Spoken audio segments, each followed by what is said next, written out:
Hello les amis, salam alaikum, j'espère que vous vous portez bien. Aujourd'hui, je vous emmène avec moi auprès de Faits d'Asile. En fait, ici, c'est la catégorie MENA.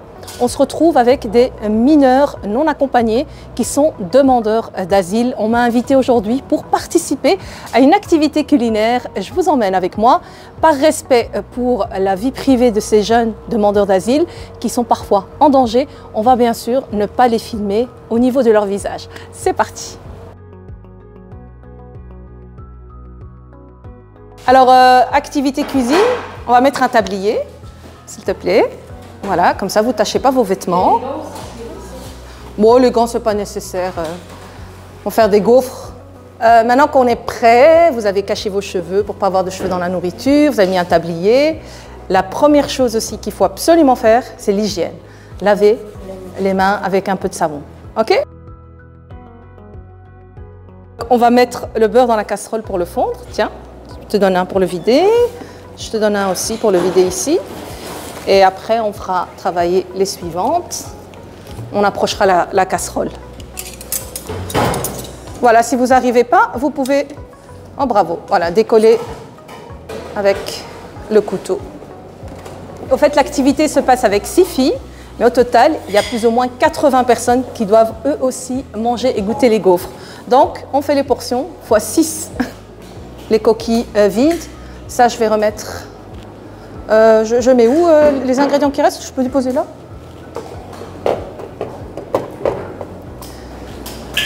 Voilà, de l'eau s'il y a moyen. Non, non, juste de l'eau s'il te plaît.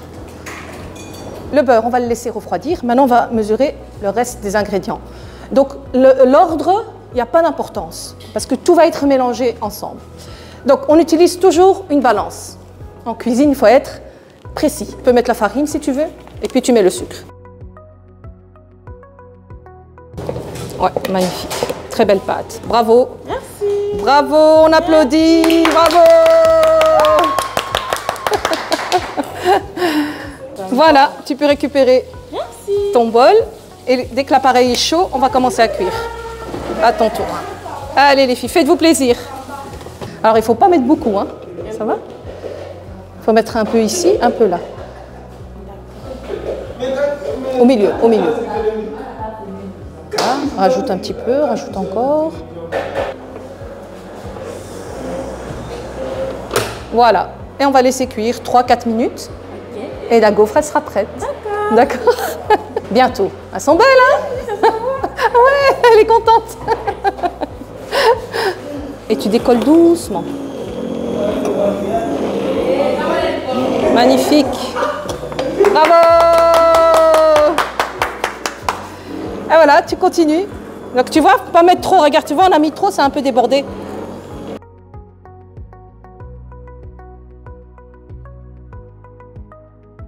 Ben les amis, je suis ici accompagnée de Laurent, le coordinateur chez Faits d'Asile.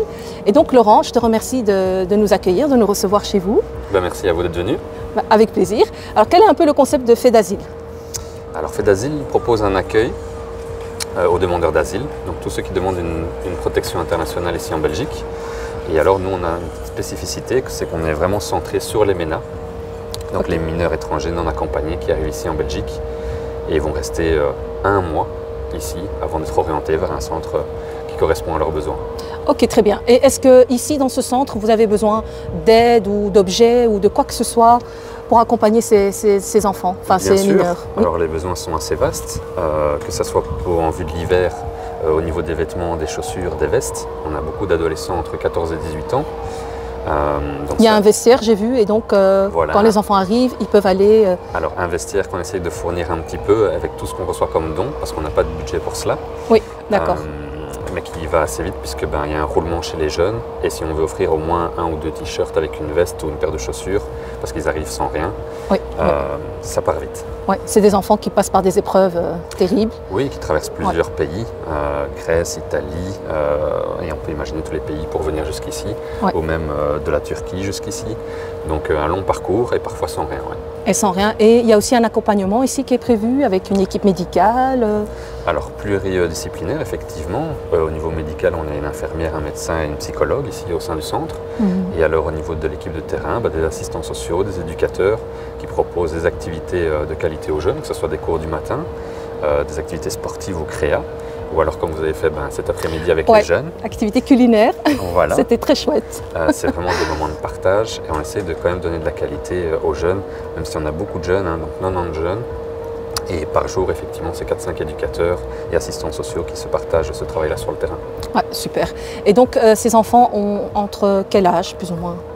Alors, la moyenne, c'est 14-17 ans. Pour la plupart, 70% c'est des garçons. On a plus de jeunes filles maintenant. On a une vingtaine de jeunes filles. Donc voilà, 14-17 ans. Il arrive qu'on en ait des plus jeunes, des moins de 14 ans. Alors, ils ont un accompagnement plus spécifique. Et là, on en a une dizaine, on va dire. Qu'est-ce que vous attendez des abonnés, des personnes au grand cœur qui nous suivent? Est-ce qu'ils peuvent venir rapporter des vêtements ou est-ce qu'on peut faire des dons aussi financiers? Vous avez un numéro de compte ou quoi? Ce qu'on attend, c'est déjà venir pousser la porte, déjà venir visiter le centre. Ils sont les bienvenus pour découvrir un petit peu notre réalité. Ce n'est pas tout ce qu'on entend à la télé. Il y a quand même un super travail que font les équipes sur le terrain. Bien sûr, des aides de dons, comme on a parlé des vêtements. Ça peut être des jeux, ça peut être des livres pour les jeunes, du matériel scolaire. Et des chaussures, on m'a dit aussi des grandes tailles au fait, parce que certains ont peut-être 15 ans, mais ils chaussent déjà du 42, du 43. Ça peut être effectivement des petites pointures plus pour les filles, et puis des plus grandes pointures pour les garçons, ça pas de souci. Alors au niveau financier, on ne prend pas de dons financiers. Ah d'accord. Si on veut faire un don financier, ça c'est au siège de FEDASIL. Mais si on veut faire un don plus spécifique pour nos adolescents ici en CO, ce sera plus sous forme de matériel. Je vous laisse le mot de la fin. Vous êtes les bienvenus. N'hésitez pas à prendre contact avec nous et je remercie encore pour cette super initiative. Merci à vous. Oui, n'hésitez pas. Et si quelqu'un veut venir faire une activité avec les enfants aussi, ils sont les bienvenus. Ils peuvent prendre contact avec nous, on sera ravis de les accueillir. Super. Les amis, je vous remercie pour nous avoir suivis. Je vous mets les coordonnées du centre dans la barre d'infos et on se dit à bientôt pour une prochaine vidéo. Au revoir. Laurent, merci. Merci. Au plaisir. Au plaisir. Au revoir.